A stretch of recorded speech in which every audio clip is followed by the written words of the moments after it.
रानी, chimney, तू यहाँ क्या कर रही है? आजकल तो बहुत नाइट शिफ्ट कर रहा है ना, इसलिए तुझे थोड़ी ताजगी देने आई हूँ।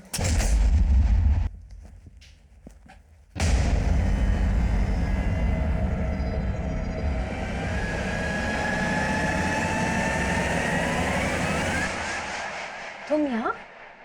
चेक कर रहा था तुम अकेली हो या कोई। अब खड़ी खड़ी क्या देख रही हो? दरवाजा खोलोगे या खिड़की से आ जाऊं?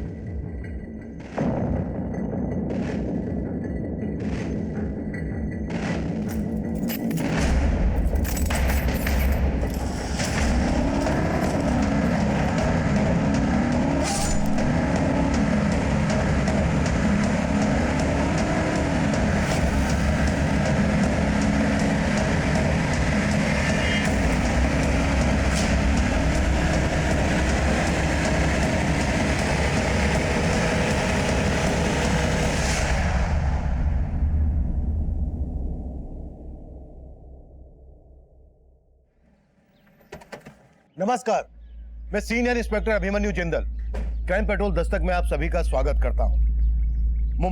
मुंबई अपनी नाइट लाइफ के लिए अच्छा खासा मशहूर है। कहते हैं मुंबई कभी नहीं सोता, पर 12 जून 2017 की रात को जो हुआ वो होश उड़ा देने वाला था। ज़ेनिथ कैश मैनेजमेंट एजेंसी, जो बैंकों का करोड़ों रुपया शहर के अलग अलग एटीएम में भरने का काम करती है, वहां करोड़ों रुपए की रॉबरी हुई थी। पर हैरान कर देने वाली बात यह है कि पैसों का लालच इस अपराध का मोटिव नहीं था। ये केस एक अजीब सनक से जुड़ा था। ये मेरे करियर के सबसे चैलेंजिंग केसेस में से एक था, और इस हादसे के बाद अगले 48 घंटे तक हमारे पास पलक झपकाने तक की फुर्सत नहीं थी।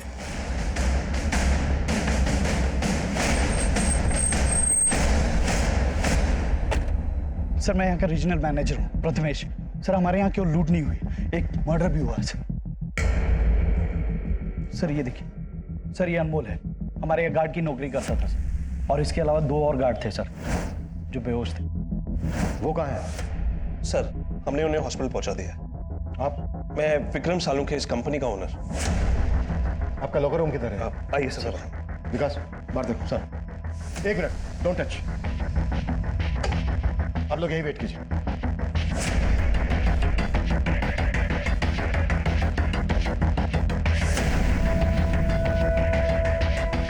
जब ये सब हुआ तो आप लोग कहाँ थे? सर, ये सब देर रात में हुआ, तब यहाँ पे सिर्फ गार्ड्स थे। सर, करीब 12 करोड़ गायब है। सर, करीब सुबह 5 बजे के आसपास जब एक गार्ड सुमेश को होश आया तो उसने मुझे कॉल किया। हेलो सर, यार लूट हुई है सर। व्हाट? सर, जब मैं यहाँ आया तो देखा सुमेश की हालत बहुत खराब थी।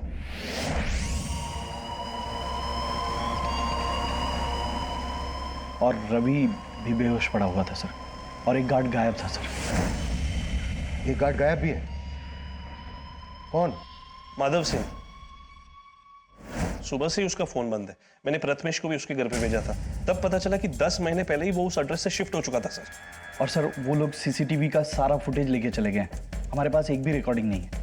जब 5 बजे आप लोगों को इस बारे में पता चला तो आपने तभी हमको इन्फॉर्म क्यों नहीं किया? सर, हमने सोचा कि जो लोग बेहोश हैं उनको पहले हॉस्पिटल पहुंचा दे, और फिर हमने सोचा कि काउंटिंग कर लेते हैं कि कितना कैश गायब हुआ है। इसी सब में थोड़ा टाइम लग गया सर। मतलब आप लोग क्राइम सीन को टेम्पर कर रहे थे? यहाँ पर सिर्फ लूट नहीं हुई है, एक मर्डर भी हुआ है। आप लोगों को पता है ना, क्राइम सीन पर जब तक पुलिस नहीं पहुंच जाए कोई भी चीज छूनी नहीं चाहिए। सर, हमने बस अपनी तरफ से। अपनी तरफ से क्या? क्या अपनी तरफ से? अगर मैं ये कहूं कि आप लोगों ने हमें देर से इन्फॉर्म इसलिए किया क्योंकि आप लोग भी इन्वॉल्व हैं, तो? सर, आप ये कैसी बातें कर रहे हैं? क्योंकि सही कुछ नजर नहीं आ रहा है। एक गार्ड माधव गायब है। 10 महीने पहले उसने अपना एड्रेस शिफ्ट किया। कहां पर शिफ्ट हुआ वो, ये आप लोगों को मालूम नहीं है? सर, उसने एड्रेस चेंज किया तो हमें अपडेट नहीं किया सर। सर क्यों नहीं रख? 1 मिनट, कोई भी चीज छोड़ना नहीं।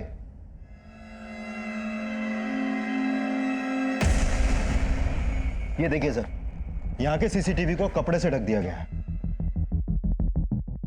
अंदर सीसीटीवी के डीवीआरएस गायब है, यहाँ पर सीसीटीवी को कपड़े से ढक दिया गया है। सब कुछ बहुत ही प्लानिंग के साथ किया गया है। ये सब आपसी मिलीभगत के बिना पॉसिबल नहीं है। पाटिल, जो गार्ड माधव गाया है उसकी डिटेल पता करो और चेक करो अगर उसने एड्रेस शिफ्ट कर दिया है तो कहां पर शिफ्ट किया है। सर विकास, लूट बहुत बड़ी है। इतनी बड़ी लूट का माल ले जाने के लिए उन्होंने कोई ना कोई गाड़ी का इस्तेमाल जरूर किया होगा। यहाँ आने वाले डायरेक्शन में जहां जहां सीसीटीवी है सब जगह चेक करो। स्पीड चौकी, टोल नाका, सब पर अपडेट करो। Okay sir.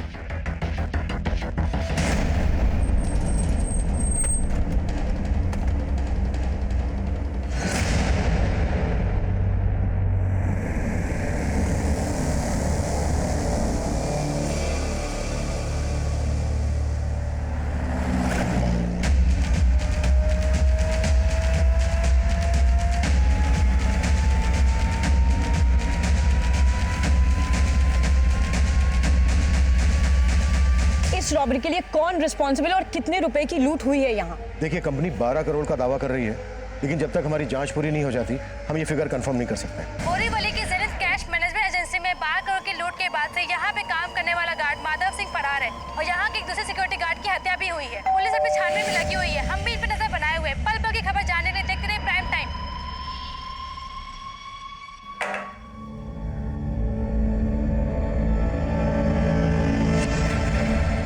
गुड मॉर्निंग भाभी जी। भाई रेडी है क्या जॉगिंग के लिए?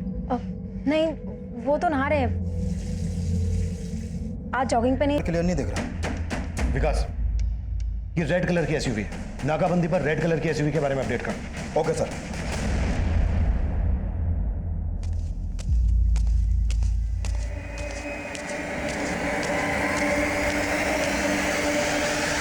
अरे क्या कर रही हो तुम? क्या हुआ? तुम्हारा मूड ठीक नहीं लग रहा है आज। नहीं नहीं, मेरा मूड बिल्कुल ठीक है। काव्या, क्या हुआ? अरे तुम रुको यहाँ पे, मैं फर्स्ट एड बॉक्स लेके आता हूँ। अरे मैं लेके आती हूँ। अरे ला रहा हूं ना मैं।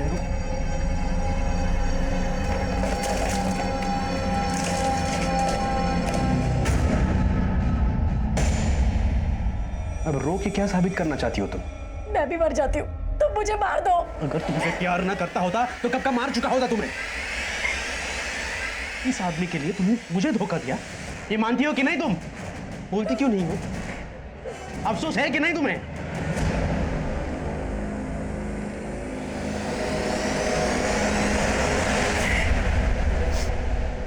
देखो, तुम डरो मत, मैं हूं ना। मैं तुम्हें इस मर्डर चार्ज में फंसने नहीं दूंगा। सर, माधव का एड्रेस यूपी के मऊ का है। मैंने मऊ पुलिस को अपडेट कर दिया, शायद वो लोग भागकर वहीं जाने की कोशिश करें। माधव के कॉल रिकॉर्ड से कुछ मिला? सर, माधव का फोन कल रात करीब 2 बजे के आसपास बंद हुआ था। 2 बजे? 2 बजे के दौरान ही उस रेड एसयूवी को रोड पर देखा गया था। लेकिन सर, वो एसयूवी वहां से किस डायरेक्शन में गई इसका पता नहीं चल पा रहा। और सर, माधव के कॉल रिकॉर्ड में एक नंबर मिला है जो आज सुबह से बंद है। किसका नंबर है? सर, ये नंबर एक चिमनी नाम की औरत का है। ये उसका फोटो सर। सर, इस चिमनी का नंबर आगरा के एड्रेस पर रजिस्टर्ड है, लेकिन ये नंबर कल मुंबई में एक्टिव था और रात 11 बजे इसी नंबर से माधव को फोन किया गया था। मुंबई में चिमनी का फोन कहां पर एक्टिव हुआ था? जोगेश्वरी में। जोगेश्वरी में जहां चिमनी का फोन एक्टिव हुआ था वहां पर चिमनी और माधव के बारे में पूछताछ करो और यूपी पुलिस को आगरा भेजो चिमनी के एड्रेस पर। फरार है तो हो सकता है कि ये पूरा प्लान माधव का हो, जिससे हमारा ध्यान अनमोल पे जाए। और हो ये भी सकता है कि ये अनमोल माधव का या फिर किसी और का कोई ऐसा राज जानता हो जिससे क्रिमिनल्स को खतरा हो भी सकता है।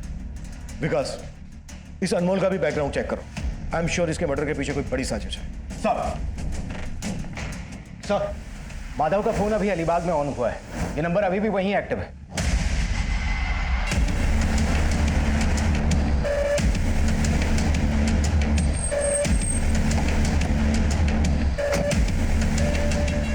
क्या हो गया साहब? माधव का है? कौन माधव साहब? वही जिसका फोन है। कहाँ है वो? मुझे नहीं पता साहब, कौन माधव, किसका फोन? बोल। अब मुझे नहीं पता है फोन मेरी गाड़ी में कैसे आया। इस आदमी को अपनी गाड़ी के आसपास कहीं देखा है?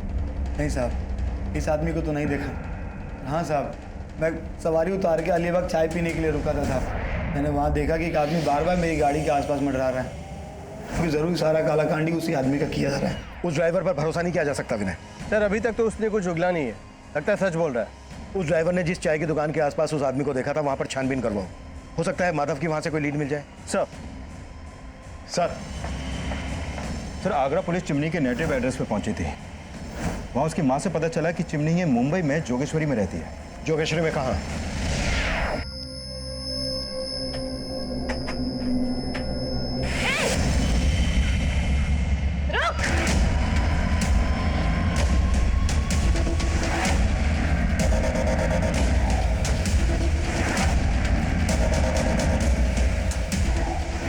कहाँ भाग रही है?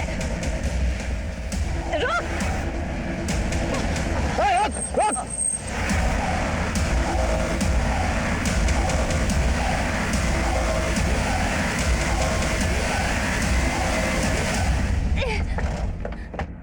अंदर कोई नहीं। वो बहुत गंदी आंटी अंकल, वो मुझे यहाँ ले आई। मुझे पापा के पास भी नहीं जाने दे रही। मुझे पापा के पास जाना है। बेटा आपके पापा हैं कहाँ अभी? आंटी बोली कि पापा का एक्सीडेंट हो गया। साहब, मेरे को नहीं पता माधव कहाँ है। वो तो मैंने वो खबर में देखा था टीवी में कि माधव जहाँ काम करता है वहाँ बहुत बड़ी लूट हो गई थी साहब, और माधव भी लापता है। मैं उसकी बेटी को इसीलिए ले आई थी, मेरे को लगा कि आप उसको परेशान करेंगे। माधव के साथ क्या रिश्ता है तेरा? साहब, मैं वो माधव से बहुत प्यार करती है साहब, और माधव अपनी बेटी से। मैंने उसकी बेटी के साथ कुछ गलत नहीं किया है साहब।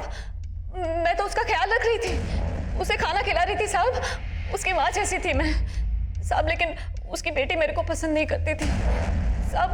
मैं ये सब करके उसका दिल जीतना चाहती थी, ताकि जब माधव वापस आए तो उसे ये सब देखकर अच्छा लगे, और वो भी मुझसे शादी बनाना चाहे साहब। योगिता, जब तक ये सच ना बोल देना, हाथ रोकना मत। साहब,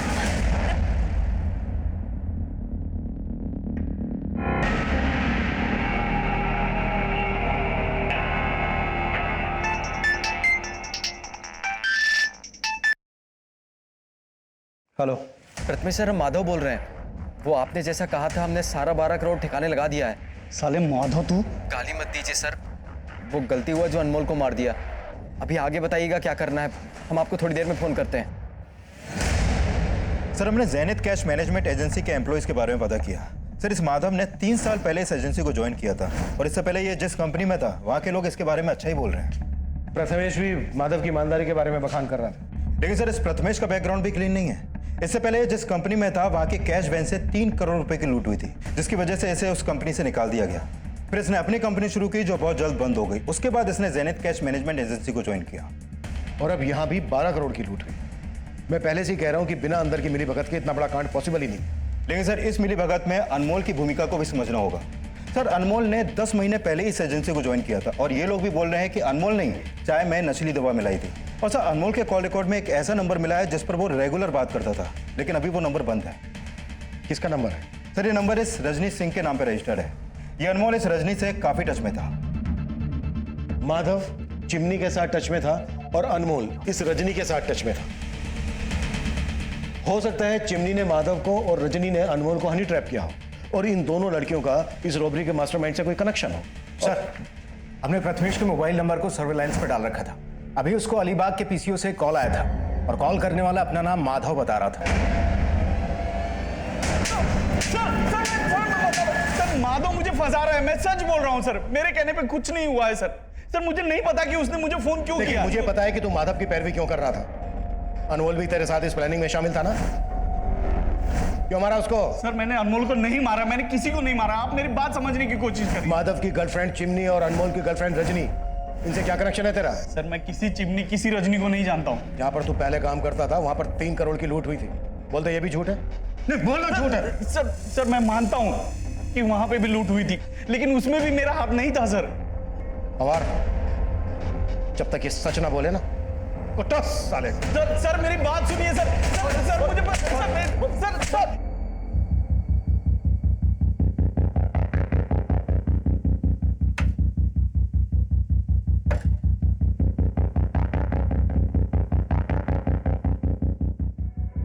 सुनिए, 1 मिनट आएंगे जरा।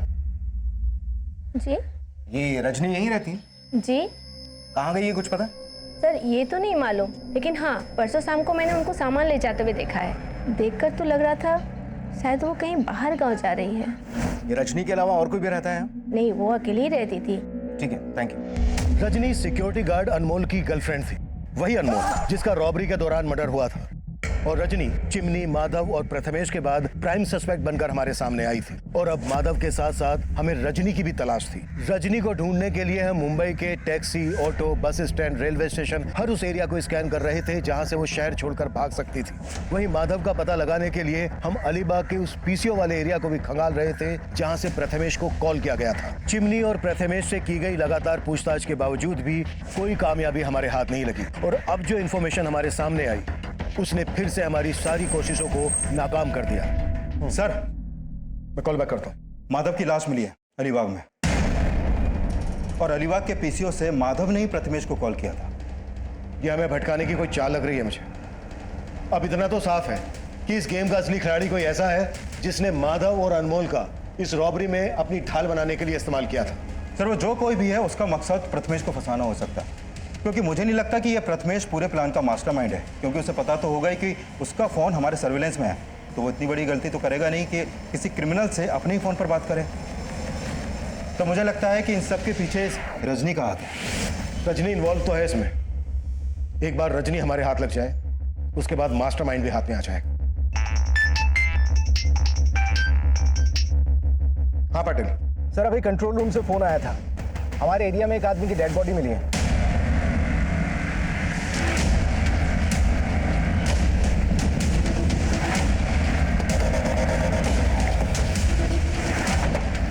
लाश को इसी सूटकेस में भर के यहाँ डंप किया गया है। सर पर किसी ने भारी चीज से वार किया है।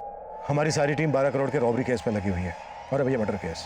विकास, एक टीम बनाओ, इस केस पे लगा दो, मुझे अपडेट देते रहना और पता करो ये कौन है। शायद इसकी मिसिंग कंप्लेंट किसी थाने में फाइल की गई हो। Right sir. आईपीएस बनने का सपना था ना तुम्हारा, लेकिन तुम एग्जाम भी नहीं दे पाई। कैसा लगता है ये सोच के कि अब तुम आईपीएस नहीं लेकिन एक भगोड़ी एब्सकॉन्डिंग क्रिमिनल हो?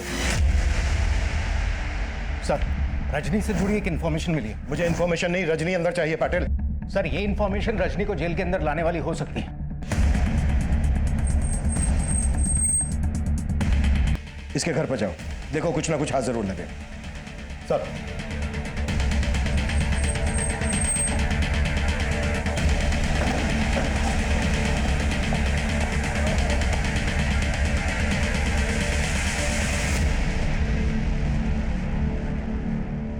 सर मेरा इस लूट से कोई लेना देना नहीं है। मेरा यकीन कीजिए मैं इसमें शामिल नहीं थी। तो फिर गायब क्यों थी?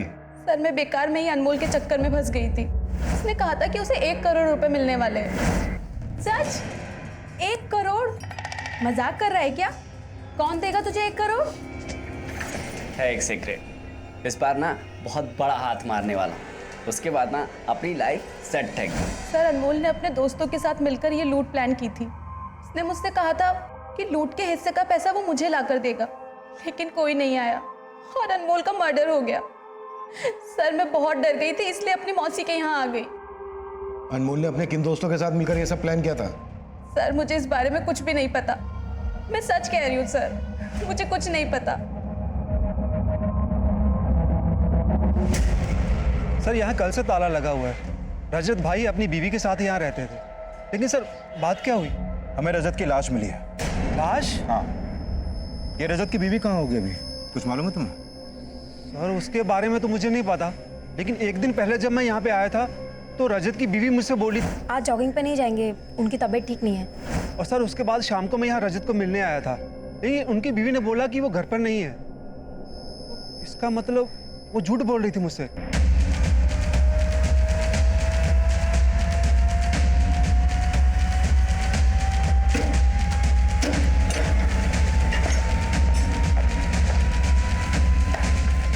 पूरा घर सर्च करो, एक भी कमरा ना छूटे। अरविंद ऊपर जाके देखो।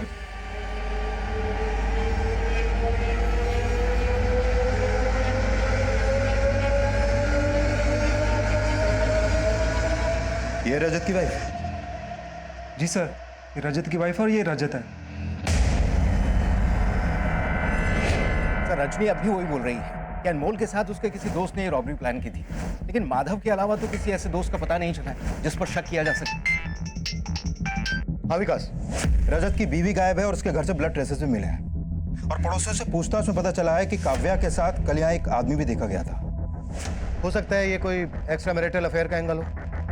विकास, मुझे सेकंड लाइन पर एक कॉल आ रहा है, तुम ऐसा करो काव्या का लुकआउट नोटिस जारी करवाओ और इसके कॉल रिकॉर्ड्स भी चेक करो। ओके?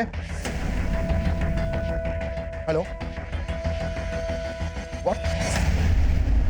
पूनम में कहा?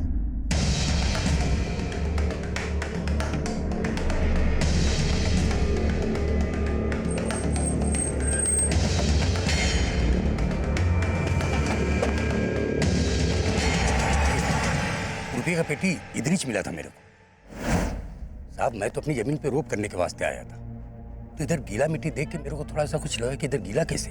मेरा जमीन मैंने खोदा नहीं तो फिर किसने खोदा? मैंने खुदाई किया साहब, देखा तो उसके अंदर पैसे का पेटी। मैं तो सोच में पड़ गया कि मेरी जमीन पे इतना पैसा किसने गाड़ा।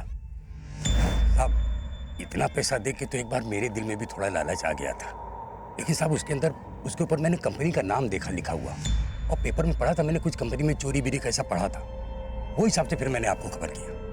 आपको इसका जरा भी अंदाजा नहीं है कि कोई आपके खेत में इतना सारा पैसा क्यों गाड़ेगा? मैं क्या बोल सकता हूँ साहब, मेरे को तो कुछ समझ में नहीं आ रहा है।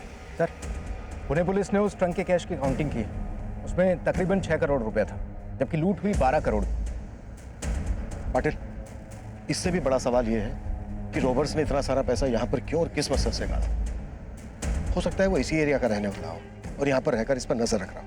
एक काम करो पाटिल, इस एरिया का डंप बस चलेगा ना, अपनी जान दे दूंगी मैं। काव्या, प्यार करता हूं मैं तुझसे, तू समझ नहीं पाई मेरे प्यार को काव्या। मैं नहीं जानती थी सर कि प्रकाश ने कोई रॉबरी प्लान की थी। अब तुम ये भी कहोगी कि तुमने अपने पति का मर्डर प्लान नहीं किया था? तुम दोनों ने मिलकर ही मारा ना रजत को? काश साले पहले खिड़की से आता था तो अब दरवाजे से आने लगा है। अरे मैं खिड़की से ही आ रहा था, मैंने देखा मुझे काव्या का गला दबाया। मेरा गला नहीं, अरे मेरी काव्या वो मुझसे जा जाती है, मुझसे नहीं।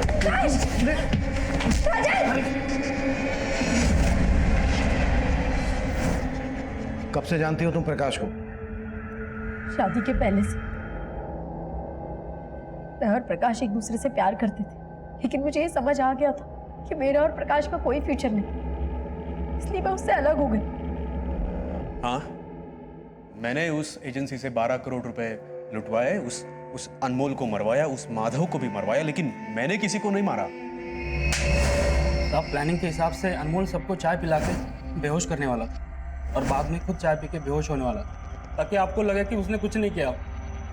लेकिन प्रकाश ने बोला कि वो अनमोल इतना भी शाना नहीं है कि पुलिस को गुमराह कर सके।